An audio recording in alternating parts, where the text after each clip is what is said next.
วันนี้ขอฝากเป็นผลงานเพลงของทางวงดนตรีสีประเสริฐเด้อบันนี้เด้อ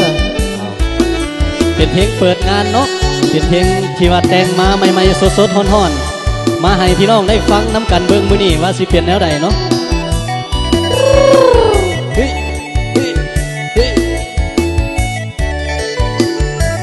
ดนตรีเริ่มเปิดสีประเสริฐพร้อมจะบรรเลงฝากเป็นเสียงเพลงจังว่าลูกทงบ้านนาขอเชิญพี่น้องพ่อแม่ลุงป้าเอาอาขอเชิญสุขสันต์หันษาเข้ามาลำวงห่วมกันเชิญทุกท่านมวนซื่นได้ตามสบายมื้อนี้ความเศร้าเหงาใจอย่าได้ติดเอามานำเฮามีเสียงเพลงสลับเสียงพร้อมกับก่อนลำมอบแด่พี่น้องคนงามแขกในงานนาทุกคนจอกสนกันแล้วออกมามันนาหานมวนซื่นกันให้สำลานเบิกบานอยู่ในอุลาลำวงบ้านเฮามวนหลายมานานแล้วนาเฮาจงพร้อมกันรักษาเอาไว้ให้ยังยืนนานวันนี้ทุกท่านในงานขอให้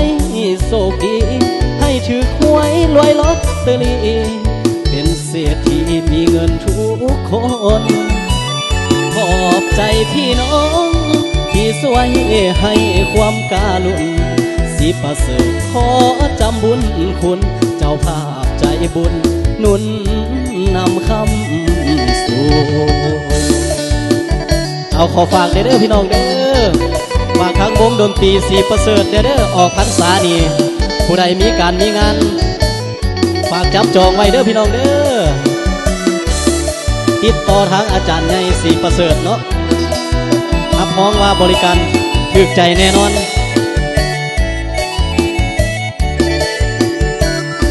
โยกจอกสนกันแล้วออกมามันอาหารมวนซื่นกันให้สำลานเบิกบานอยู่ในอุลา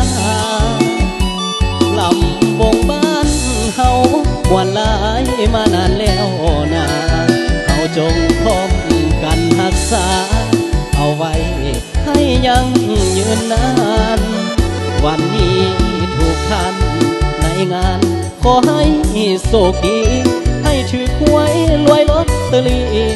เป็นเศรษฐีมีเงินทุกคนขอบใจพี่น้องที่สวยให้ความการุณสีประเสริฐขอจำบุญคุณเจ้าภาพใจบุญหนุนนำคำสู่เอาพิเศษขอขอบใจเด้อทางเจ้าภาพใหญ่ใจดีเฮามื้อนี้เนาะที่ว่าให้การอุปถัมภ์คำสู่วงดนตรีสีประเสริฐได้มารับใส่พ่อแม่พี่น้องเนาะขอให้อายุมันยืนยาวถึกหวยลอตเตอรี่ดังเสียงเพลงที่เว้าไปก็แล้วกันเด้อ